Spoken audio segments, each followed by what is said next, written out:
very good morning to you and welcome to the news at 10 on NTA News 24 Abuja. I'm Chimobi Walter Naji. Let's go with the headlines. President Buhari extends tenure of Inspector General of Police Mohammed Adamu by 3 months. To allow for a robust and efficient process of appointing a new IG. By Brito. Eviction notice. Northern governors call for caution and calm.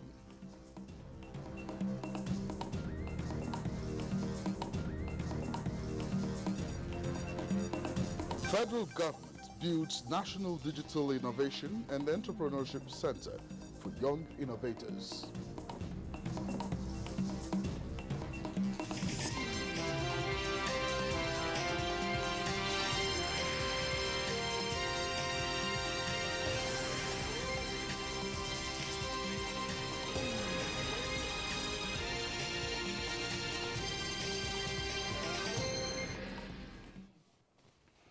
Now, the approval has been granted for the extension of the tenure of the Inspector General of Police, Mohammed Adamu, for a period of 3 months. The approval by President Muhammadu Buhari was announced by the Minister of Police Affairs, Mohammed Megari Dingyadi, while briefing journalists after an audience with the President.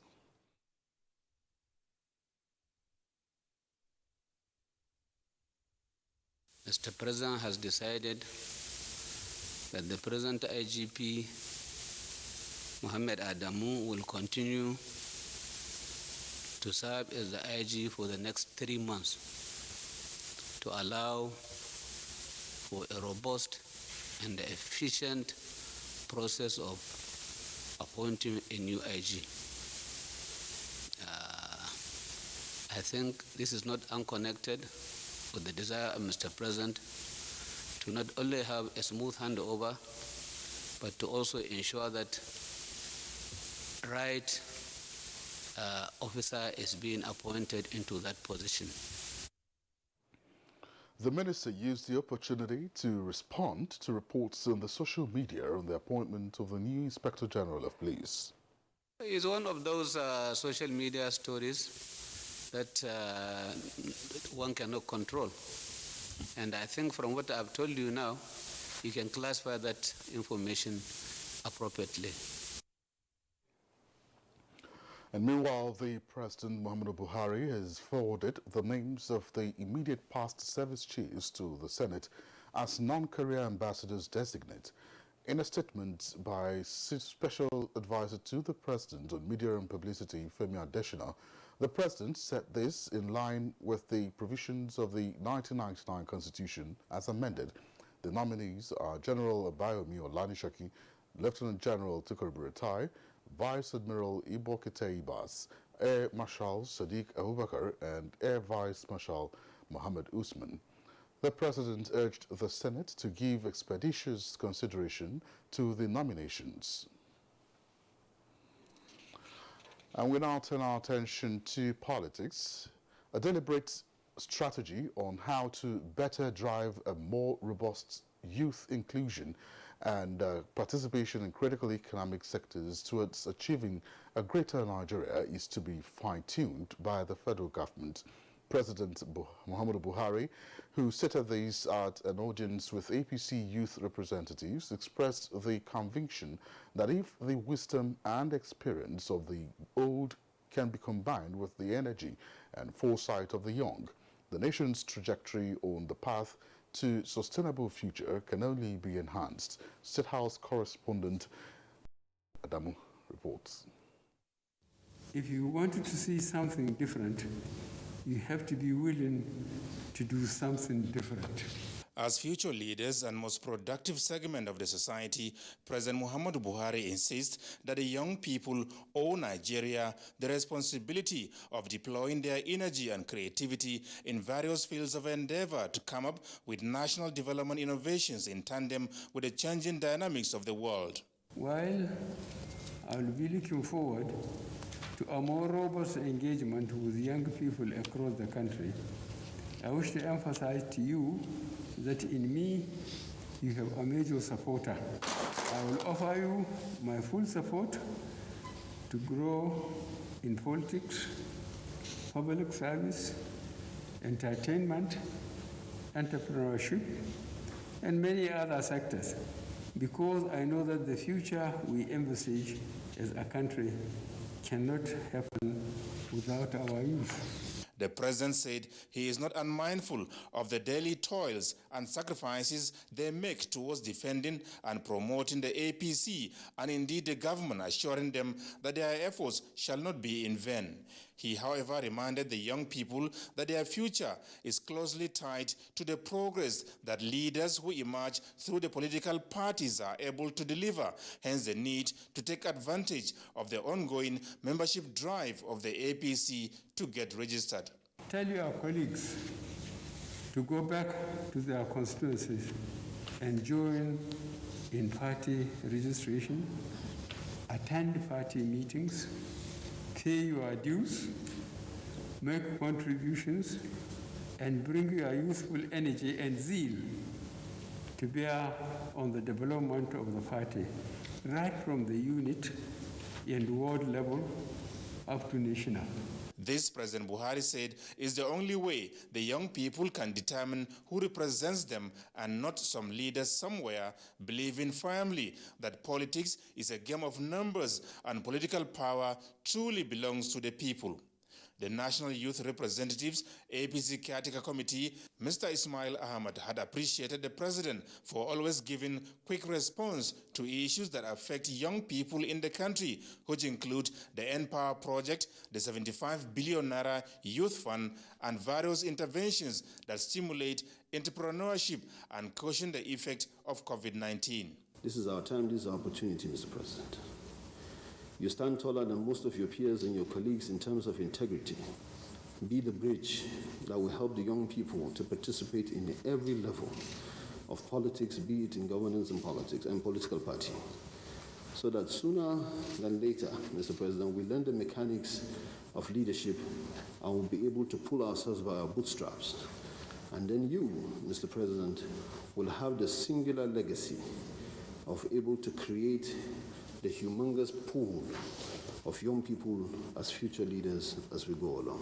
Mr. Ismail Ahmed, who is also the Senior Special Assistant to the President on National Social Investment Program, made a strong case for more youth inclusion in all committees of the federal government, since young people constitute more than 60% of the population, and the creation of a Youth Development Commission. From the State House, Adamu Sambo, NTA News. Many thanks, Adamu Sambo, and we move over to Jos Plateau State, where the Governor Simon Bako Lalong on Thursday, 4th February 2020, validated his membership of the All Progressives Congress APC at his polling unit in Ajikamai, Shandam local government area of Plateau State. Governor Lalong, who registered alongside his wife, Mrs. Regina Lalong, and daughter, Stephanie, described the process as another great opportunity for members of the party to demonstrate their faith and love for the party and also bring in more members into the fold. Speaking with journalists after registering, the governor described the process as smooth and seamless, which will encourage many eligible people to register. He appealed to the stakeholders and party officials to conduct the exercise with all sincerity and in accordance with the guidelines issued by the national headquarters of the party. He warned against attempts to manipulate the exercise, saying the party has put in place the strategies for multi-level vetting to ensure that only a credible register is generated. State APC Caretaker Committee Chairman, Chief Latep Dabang, said the party has trained officials that will go into all parts of the state to carry out the exercise.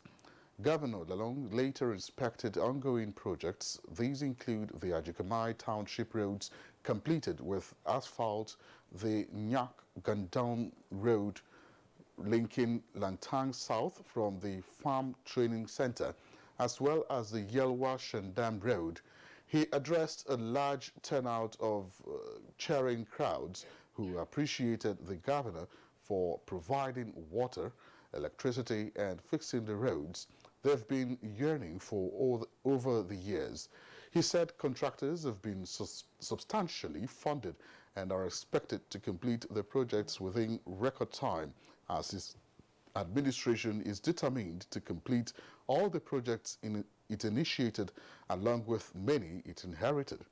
The governor and his delegation later visited the Long Gamai of Shandam Miskum Martin Shaldas III to intimate him on their mission to Shandam and seek his blessings for a successful exercise. Now, 7 lawmakers in the Ogun State House of Assembly elected on the platform of the Allied People's Movement, APM, including the minority leader, have defected to the ruling All Progressives Congress. The Speaker, Ogun State House of Assembly, Olakunle Oluomo, announced their defection during the House's plenary in Abeokuta, Ogun State capital. Yemi Dalemo reports. Defection of the lawmakers at the plenary, the Speaker, Ogun State House of Assembly, Olakunle Oluomo, said the leadership qualities and good governance by the Dapo Abiodun-led administration in the state attracted the lawmakers in taking the decision. He expressed conviction that more politicians from the oppositions are coming into the fold of the ruling All Progressive Congress in the state. Together to achieve the goal of the government of President Dapo Abiodun.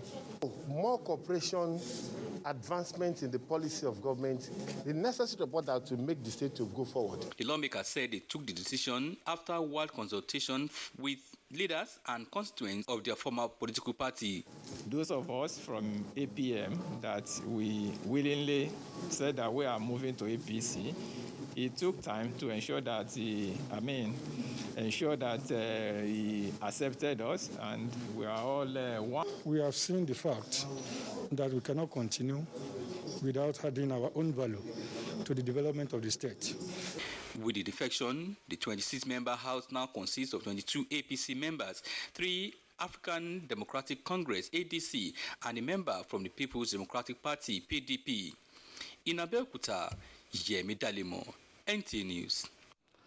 Now, the Northern Governors Forum has expressed worry over the lingering reports that headsmen belonging to a particular ethnic group are being targeted in some parts of the southeast and southwest, leading to loss of lives and property. In a statement, Chairman of the Forum and Governor of Plateau State, Simon Bako Lalong, described as successful the recent intervention of the Nigerian governors to calm the tension and forge amicable resolution of the issues. He, however, described the emerging reports of attacks on herders and the gradual introduction of ethnic sentiments in the conflict as disturbing and be nipped in the bud before it gets out of hand. While the Northern Governors Forum concedes to the right of Nigerians to reside wherever they so desire without any molestation or discrimination, it also emphasized that criminal elements should not be used to tag any particular ethnic group for any crime, as they will portend danger to peaceful coexistence and national unity. Rather, such criminal elements should be exposed, isolated, and made to face the law of the land without prejudice to their ethnic backgrounds, as the motives or criminal actions cannot be said to be the position of their ethnic group. While calling for calm and caution, the forum calls for the aggrieved or targeted persons to exercise restraint, urging relevant stakeholders and government officials to rise up and not allow condemning crime, no matter who is involved, to go unpunished. The forum also assures Nigerians of all ethnic, religious, and political persuasions of their constitutional rights to pursue their legitimate businesses wherever they choose within the region, and appeal to the people to resist any attempt to lure them into any act that can threaten the peace and tranquility of the region and the nation at large. In the meantime, towards sustaining peaceful coexistence in the state, Kano State Executive Council has banned an Islamic cleric, Abdul Jabbar Nasiru, from preaching over alleged inciting comments. This was part of resolutions adopted at the end of the meeting presided over by Governor Abdullahi Umar Ganduje. Abdullahi Mustafa has the report. The weekly meeting of Kano State Executive Council traditionally deliberates on memoranda from ministries, departments and agencies on various development issues. This week's session was dominated by security issues emanating from alleged inciting comments by one Abdul Jabbar Nasir Kabara. The said comments by the preacher elicited condemnations and security threats in the last few days. After hours of deliberation, the council approved, among other resolutions, immediate closure of the Clerics Mosque, Center and facility in Gwale area of Kano Metropolis. He was also directed by the council to discontinue such preachings and unguarded utterances pending the outcome of an ongoing investigation by security agencies. The council also directed all radio stations and social media platforms operating in the state to refrain from broadcasting the sermons and teachings of Abdul Jabbar in the interest of peace. The measure, he stated, is to avert social tension and sectarian violence in the state. In Kano, Abdullahi Mustafa, NTA News. All right, you're watching the news at 10 on NTA News 24. Up ahead, House on more opportunities for the reuse of byproducts from gas. Stay with us.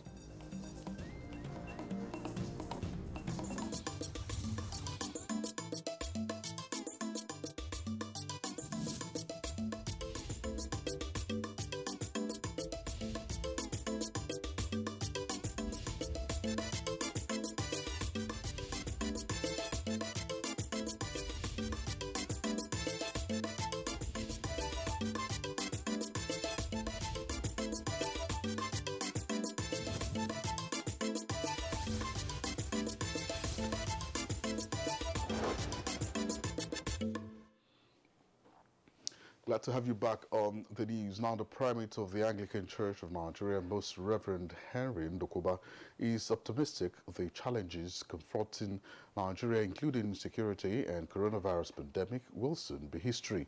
The religious leader was speaking while interacting with the governor of Kaduna State, Nasiru Ahmed El-Rufai. Muhammad Umar Ajingi reports. This is the second visit in recent time by Most Reverend Henry, leading delegation to Kaduna to meet minds with Governor El-Rufai on critical matters of national significance. The issue of state police, we need to look into it in order to secure the lives and property of the people and of the communities. Whatever has a beginning has an end. And we are trusting God that Nigeria will enjoy peace. Governor El-Rufai calls for calm for the interest of unity and progress of the nation. We need to calm down. In every ethnic group, in every religion, there are good people and bad people. And we should not, because of the activities of a few bad elements, call an entire ethnic or religious group by a criminal appellation. This is my appeal.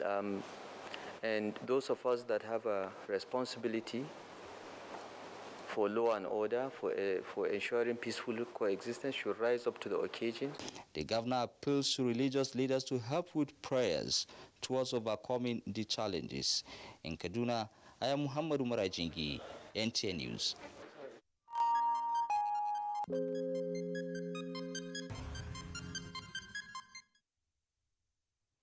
Now, 1,340 new cases of COVID-19 have been confirmed in Nigeria in the last 24 hours, spread across 21 states and the FCT. In the new figures released by the NCDC, the FCT tops the list with 320 new infections, followed by Lagos with 275, then Rivers State with 117 cases. Others are 100 in Oyo, 57 in Akwa Ibom, 51 in Ogun, 48 in Ebonyi, while Benue has 44. Adamawa State recorded 42 cases, Imo 38, Kwara has 35, Gombe 32, Kaduna has 31, while Osun and Edo State posted 29 cases each. The tally is completed by Kano with 24 cases, with Ekiti with 15, Katsina with 14, 13 each for Delta and Nasarawa, 10 for Jigawa, and 3 cases for Sokoto. Nigeria now has 136,030 confirmed cases, out of which 110,449 were treated and discharged, and 1,632 death toll has been recorded. Children are the worst hit during crises, conflicts, and pandemics due to their vulnerability and dependence for living. Paul Abel reports that the Cross River State government is addressing the welfare of severely malnourished children impacted by COVID-19 in some communities, especially where some parents lost their means of livelihoods due to the economic downturn occasioned by the pandemic. The COVID-19 pandemic came as a surprise to many countries, including Nigeria, and in a bid to heighten the fight against the disease, loads of resources have been spent, causing a rather lackluster attention to other areas of the health sector.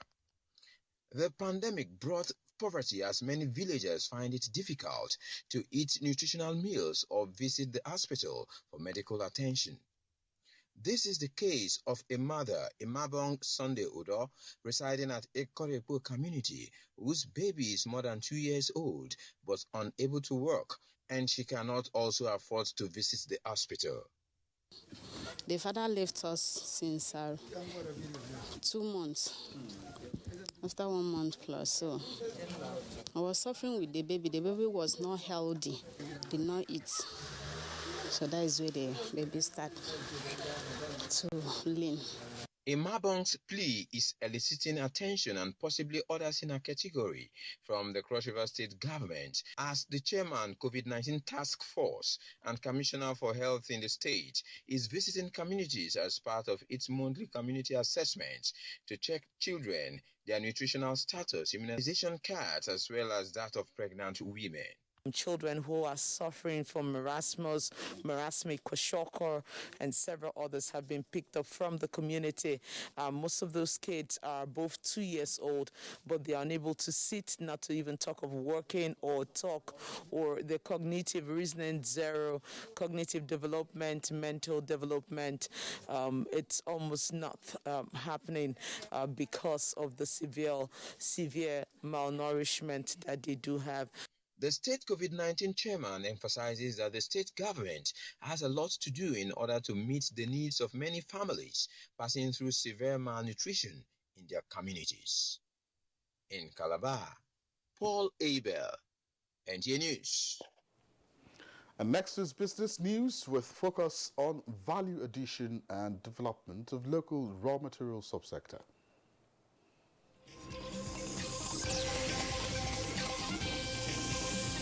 As the global community gradually opens their shores to commercial activities after months of complete lockdown, entrepreneurs in Nigeria are encouraged to pay premium attention to local needs and adjust their operations to suit their immediate environment.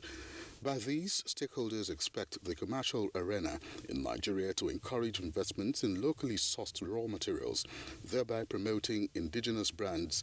This is against the backdrop of the fact that the global pandemic has opened up a lot of new ideas in the way things are done. I'll quickly advise every other businessman to change his business strategies, to begin to invest in the people, things around him.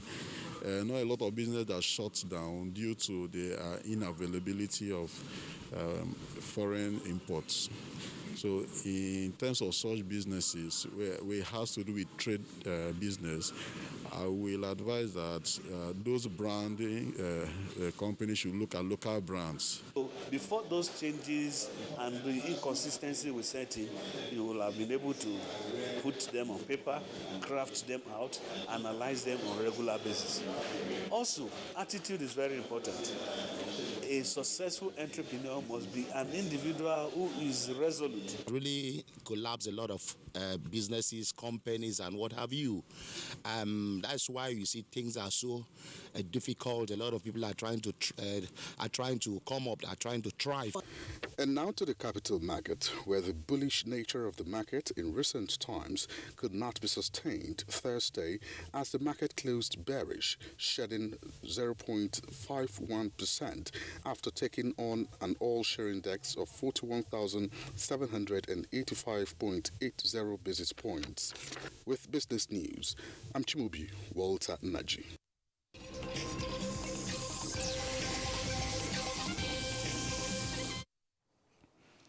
Now, there's been a significant reduction of gas flaring in Nigeria in the last couple of years, down to about 12% from 65%.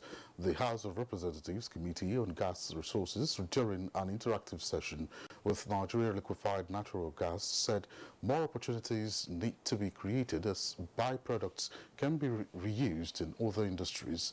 National Assembly correspondent Lami Ali reports.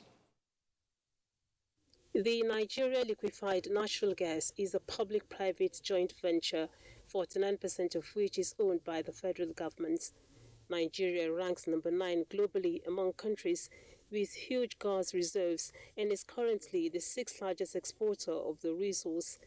The House Committee on Gas Resources at this meeting with the Nigeria Liquefied Natural Gas Company Limited noted NLNG's immense contribution to the economy through revenue generation, development of technology and research, in addition to job creation. It was of the opinion that now is the time to strategically reposition it in order to harness its potentials. The House Committee on Gas Resources is committed to supporting initiatives that will aid to accelerate investments in the production and processing gas with a view to consolidating Nigeria's gas export opportunities and, more importantly, to enhance massive gas penetration and utilization of the domestic market. The Managing Director and Chief Executive Officer of NLNG, Tony Atta, said the domestic gas consumption is put at 1 million tons per annum and is projected to triple in the next 5 years. It's easy to see how competition has come in, supply is growing, and the market is moving. Both sides agree that putting in place enabling laws for development of gas infrastructure will further enhance investments and growth. From the National Assembly, Lami Ali, NTA News. All right, this news at 10 is reaching you on the network service of the NTA. Still ahead. Nigerian Bar Association, Kebbi State branch boycotts all courts in the state. Details shortly.